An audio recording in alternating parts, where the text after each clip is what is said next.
افسوس اور شرم کی بات تو تب ہے جب خود انسان یہ کسی دوسرے ساتھی کو کہے کہ آپ میرا مذاق بنانا، تو اس مذاق کے ذریعے سے یہ لوگ وائرل ہو رہے ہیں۔ السلام علیکم آداب ناظرین، آپ سب لوگوں کا بہت بہت استقبال ہے۔ آپ سب لوگوں کی جانکاری کے لیے بتانا چاہوں گا کہ ایک ایسی خبر نکل کر کے سامنے آ رہی ہے جو صرف ہمیں نہیں بلکہ پوری انسانیت کو چونکا دینے والی ہے۔ وہ اس حوالے سے ہے کہ ایک ایسا چشمہ جو ندی کی مانند بہہ رہا تھا اور آج اس چشمے کے آس پاس پانی کی ایک بوند بھی نہیں مل رہی ہے۔ آپ سب کی جانکاری کے لیے بتانا چاہوں گا کہ کشمیر کے اندر اچھبل ایک علاقہ ہے، اچھبل ایک ایسا گارڈن تھا جہاں پر ایک ایسا چشمہ تھا، وہ کافی زیادہ جو ہے لوگوں کو بھی لطف اندوز کرتا تھا۔ وہاں پہ اس طریقے سے آبشار جیسا بنایا گیا تھا جس کے بعد وہاں پہ لوگ جایا کرتے تھے، تصویریں کھینچا کرتے تھے اور کافی خوبصورت مقام بھی تھا۔ لیکن اس کے علاوہ 15 ایسے مقامات کی جانب وہاں سے واٹر سپلائی لائنز بھی لگی تھی جہاں سے لوگوں کو وہ پانی فیضیاب کرتا تھا اور ایسے کئی لوگوں کو اپنے گھروں تک وہ پانی منتقل ہوتا تھا۔ لیکن افسوس اس بات کا کہ آج اس چشمے کے پاس آس پاس پانی کی ایک بوند بھی دکھائی نہیں دے رہی ہے۔ آپ سب کی جانکاری کے لیے بتانا چاہوں گا کہ یہ واقعہ صرف ایک اچھبل کے علاقے کے اندر نہیں ہے بلکہ اس وقت جموں کشمیر کے مختلف اور متعدد علاقوں سے یہ خبریں موصول ہو رہی ہیں کہ کافی سارے ایسے چشمے، کافی سارے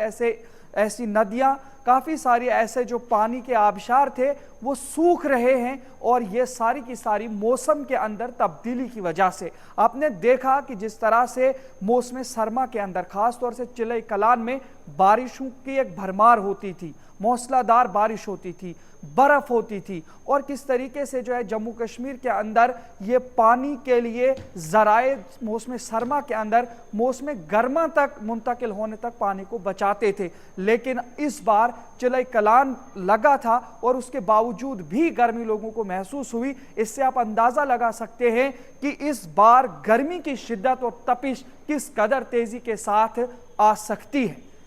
آپ سب لوگوں کی جانکاری کے لیے بتانا چاہوں گا کئی سارے تجزیہ نگاروں نے یا کافی سارے مبصرین اس بات کے حوالے سے کافی چیزوں کا حوالہ دیتے ہیں کہ اس کے ایک تو سیزنل جو یا ونٹر کے اندر جو بارشیں ہوتی تھی ان میں تبدیلی آنے کی وجہ سے، سیزنل چینجز کی وجہ سے یہ چیزیں ہو گئی ہیں۔ لیکن جس طرح سے ہم سب لوگوں کا ایک بھروسہ ہے، ایک امید ہوتی ہے، ہم اس دنیا کے اندر آئے ہیں، ہماری ایک ذمہ داری ہے کہ ہمیں اللہ نے یہاں پر بھیجا ہے عبادت کے لیے، تو اب اگر ہم اس چیز سے دور ہو رہے ہیں تو وہ بھی ایک سب سے بڑی وجہ ہوتی ہے، کیونکہ یہ ساری نعمتیں ہمیں اللہ کی جانب سے تھی، اور اللہ کی نعمتوں کو ٹھکرانے کا یہ سبب ہے کہ اب یہ پانی سوکھ رہا ہے، اور یہ انسانی زندگی کے لیے کتنا زیادہ ضروری تھا، یا جو مخلوقات بقیہ ہیں ان کے لیے کتنا ضروری تھا، یہ آپ سب لوگ اندازہ لگا سکتے ہیں۔ اس کے علاوہ جو کسان گیری کرتے تھے، جو آبپاشی کرتے تھے، جو زرعی زمین پر بیج بوتے تھے، وہاں سے فصلیں اگاتے تھے، ان کے لیے کتنا مشکل ہو جائے گا یہ آنے والا وقت فیصلہ کرے گا۔ کیونکہ اگر دیکھا جائے ابھی تو کافی ساری ایسے پہاڑی علاقے ہیں جہاں پہ برف جمی ہوئی ہے، کچھ گلیشیئرز ہیں جو پگھل رہے ہیں اور ہمیں آس پاس پانی دکھائی دے رہا ہے۔ لیکن جو موسم کے اندر اتنا کروٹ آیا، اتنی تبدیلی آئی ہے کہ موسم گرما کے دوران ہمیں پانی کی قلت محسوس ہو سکتی ہے۔ آپ کو میں یہ جانکاری دینے کے علاوہ کچھ اہم نکات کی طرف جانکاری پہنچانے کی کوشش کروں گا، خاص کر کے جو وادی کشمیر سے میرے اس چینل کو دیکھ رہے ہیں،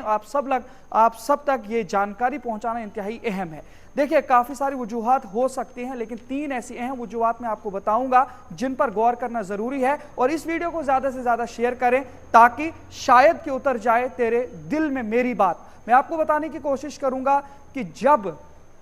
علماء کرام اپنی ذمہ داریوں کو بھول کر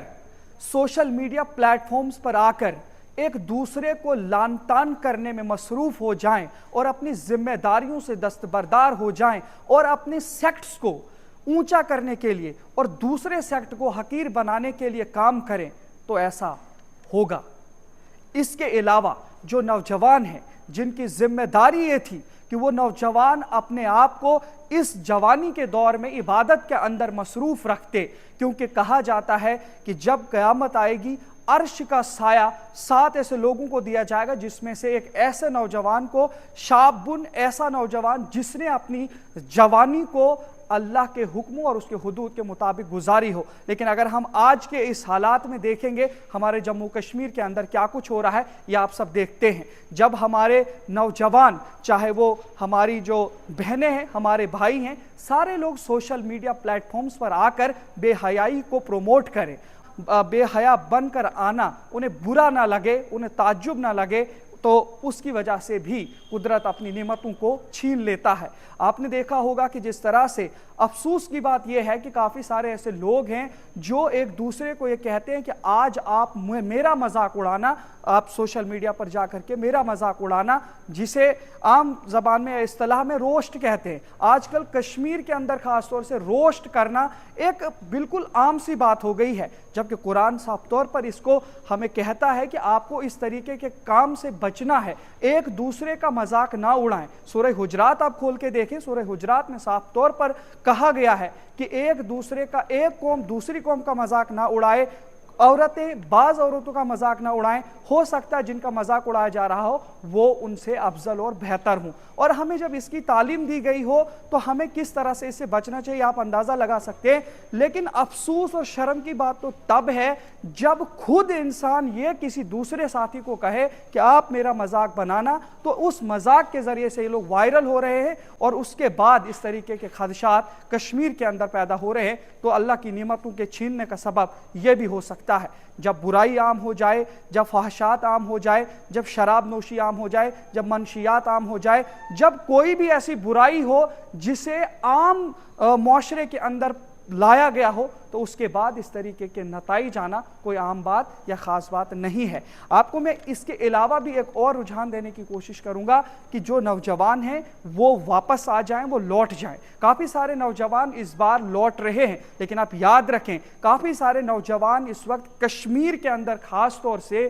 ایسا، میں سب کی بات نہیں کر رہا، کچھ ایسے لوگ بھی ہیں، دیکھیں نیتوں کا دار و مدار جو ہے، انسان کے اعمال کا دار و مدار نیت پر ہے۔ اب کس کی نیت کیا ہے، لیکن عام طور سے یہ بھی دیکھا جا رہا ہے کافی سارے لوگ پہلے اپنے آپ کو مشہور کرنے کے لیے سوشل میڈیا پر آ کر بے حیائی پھیلاتے ہیں، بے حیائی کے کاموں میں مصروف ہو جاتے ہیں، اس کے بعد آ کر کے وہ توبہ کی راہ کو کھوجتے ہیں، لیکن اس کے بعد بھی جو ان کا ایک ٹرننگ پوائنٹ رہتا ہے، اس کے بعد وہ کہتے ہیں کہ اب ہم اس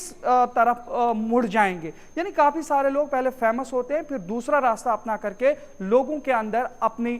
جو شبیہ کو ٹھیک کرنے کی کوشش کرتے ہیں۔ بہرحال آپ توبہ کر رہے ہیں، آپ توبہ کیے ہیں، اللہ آپ کو ہدایت دے، لیکن اگر آپ اس نیت سے پہلے سوشل میڈیا پر آتے ہیں کہ آپ پہلے سوشل میڈیا پر آ کر کے اپنے آپ کو خوب بے حیا بن کر کے لوگوں کے سامنے پیش کریں گے، پھر لوگوں کو آپ کی پہچان ہوگی اور اس کے بعد آپ راستے سے واپس آئیں، کبھی ایسا بھی ہو سکتا ہے اس معاملے میں کہ آپ کو پھر واپس آنے کا موقع نہ ملے۔ تو ان تمام چیزوں سے اگر رک جایا جائے تو قدرت کی دی ہوئی جو نعمتیں ہیں، ان سے انسان ہی نہیں بلکہ جو معاشرے کے اندر بقیہ جتنے بھی مخلوقات ہیں ان پر بھی جو ہے رحم ہوگا، کیونکہ ان کا گناہ نہیں ہوتا، انسانوں کے اپنے ہاتھوں کے کیے گناہ کی وجہ سے دنیا بھر کی مخلوقات کو خمیازہ بھگتنا پڑتا ہے۔ تو ان تمام چیزوں پر دھیان دینے کی ضرورت ہے۔ پانی ہی نہیں بلکہ قدرت کی دی ہوئی بہت ساری نعمتیں چھن سکتی ہیں اگر ہم لوگ باز نہیں آتے ہیں۔